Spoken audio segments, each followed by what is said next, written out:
Hello everyone, this is Chris with Expat Theory. If you're new to my channel, thanks for joining me. If you're returning, welcome back.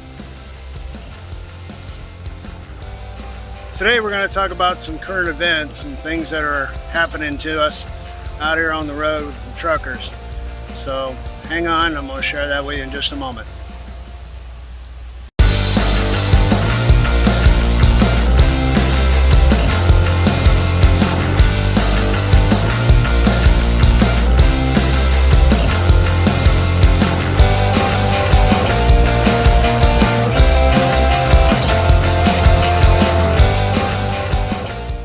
Alright everybody, I am back on the road, finally. Oh my gosh.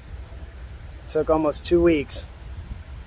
I am on I-74 westbound at a rest area for Liston.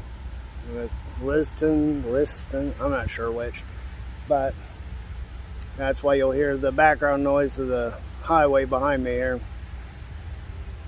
Anyway, current events that's going on is two parts for us.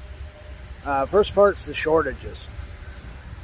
You know, it was kind of an annoyance more than anything else at first with the shortage of workers and shortage of employees, thus creating shortages in products and services, and it has progressively gotten worse.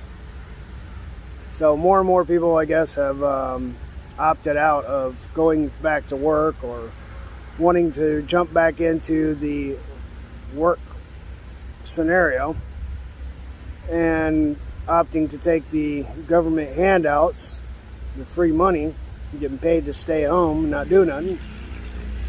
And it's created more and more problems. This started back about a year and a half ago with truck parts. Especially our truck parts are getting harder and harder to get. One of the reasons why I was home for so long is my truck was in the shop and it needed a part. Apparently there was no parts available in the United States, so they actually had to order the part from Mexico and have it shipped to North Carolina for a 2021 Freightliner built here in America. Had to get the parts from Mexico. That's absurd. But that's what held us up for so long. And it's getting worse. Anytime our trucks are going in the shop now, it's taking longer because they're working with less people and having a harder time getting the parts they need to get us back on the road.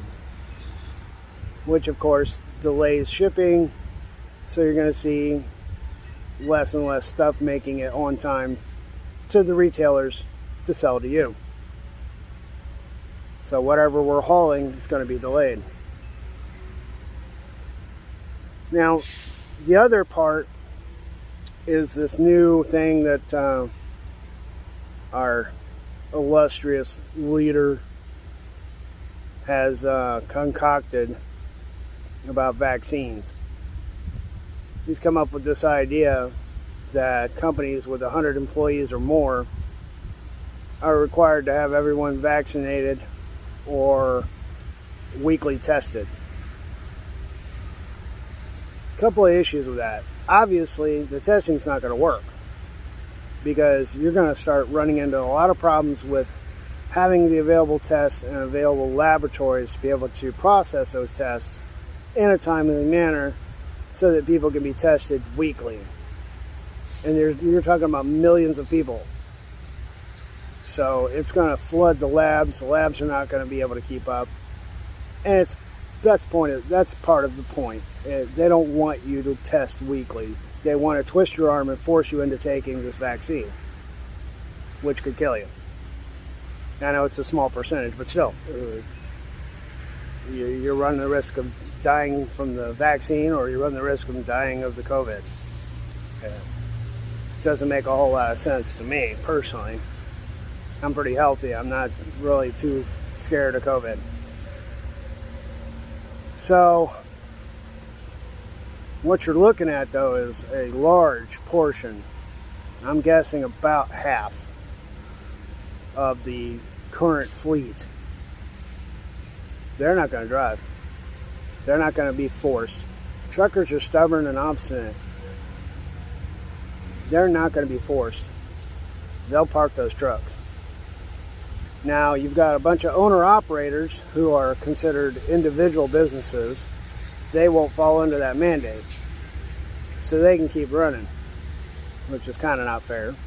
But they can keep running because they don't have 100 employees. They employ themselves. They're, owner-operator. And then you're going to have a number of people who are employees of the big company who will go out and get vaccinated. But I think those two sections are going to equal about half. So what you're looking at here is, if this gets pushed through, you're probably going to have a lot of people shutting down and not running, which means a lot of freight is not going to move. So you're going to start seeing a whole lot of empty shelves at your stores. You're not going to have all the food and clothing and all the stuff that you're used to having. It's going to take a heck of a lot longer to get that stuff moved. And if it goes for any kind of prolonged period, you're going to see a massive crash in the retail world, well, in all businesses, because everything relies on trucks.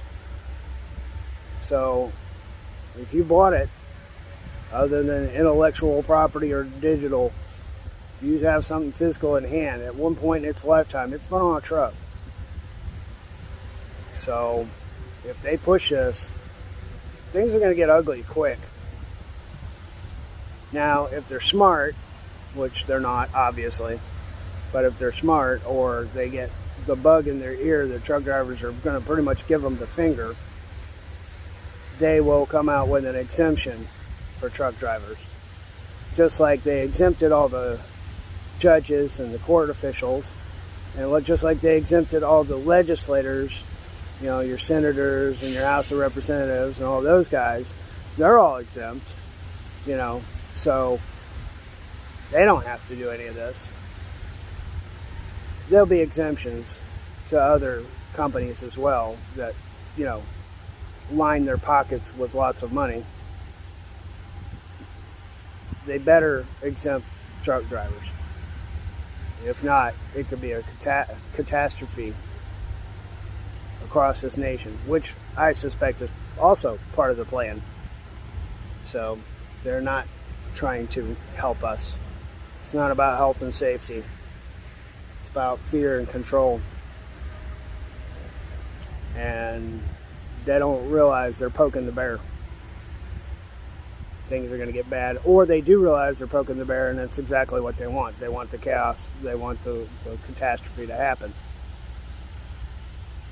So, one of the two. Anyway, I hate to be all political and stuff, but this, to me, is not political. This is down to work. This is nuts and bolts. This affects my paycheck. I can't be sitting around 3, 4, 5 days waiting for my results to come back from the lab before I can get back on the road again every week. I can't do it. So I've got to keep rolling. And for me personally, I'm kind of torn. I'm not leaving the country for a long time. This whole thing could blow over and be done by the time I get ready to leave. Or it could be part of the standard rules now that when you travel abroad, you're going to have all your vaccinations and all your shots and all that stuff, including the Rona. So for me to go overseas, I may end up having to have this stupid thing anyway. So I'm kind of torn as to whether I should get it or not. My gut's telling me no. This thing was ramrodded through the FDA, and the FDA's got such a wonderful history of protecting us. Just look at the number of lawsuits against bad drugs and all this other shit that's FDA approved. And I will tell you, the FDA don't mean jack crap. But it was ramrodded through them, and basically they had their arms twisted to approve this. And they've had a number of deaths. They've had a number of recalls. They've had contaminated vaccines. It's just been a bad scenario all the way around. And I'm not feeling it as far as getting poked.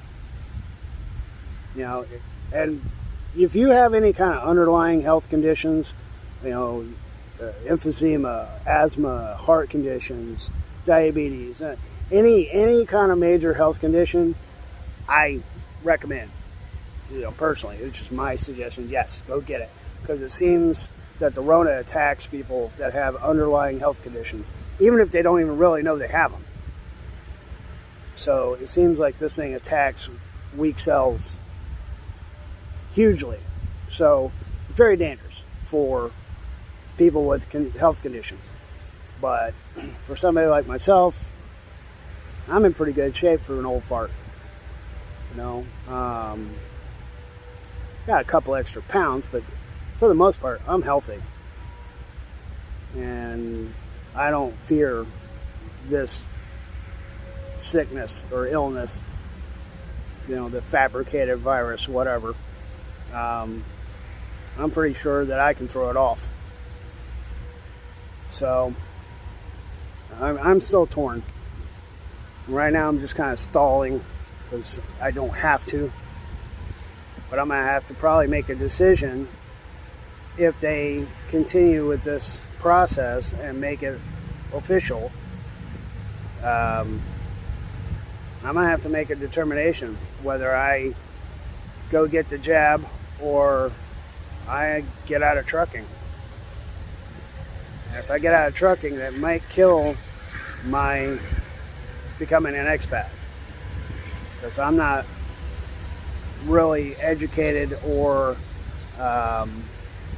skilled in some other career field that's going to make me this kind of money that I need to make so that I can become an expat. So it's definitely, sorry, it's really windy out here. I hope you're not getting too much wind noise. But it's definitely going to put me back at square one on my plans if I end up being forced to make this decision. So, all right, well, that's kind of what I'm dealing with. That's what I'm facing. That's what I'm thinking about right now. That's the hot topic and the hot buzz for the day. So I'm going to leave this video here. I'll throw in something here at the end for the lines between the mirrors. You guys have a great one, and we'll catch you in the next video.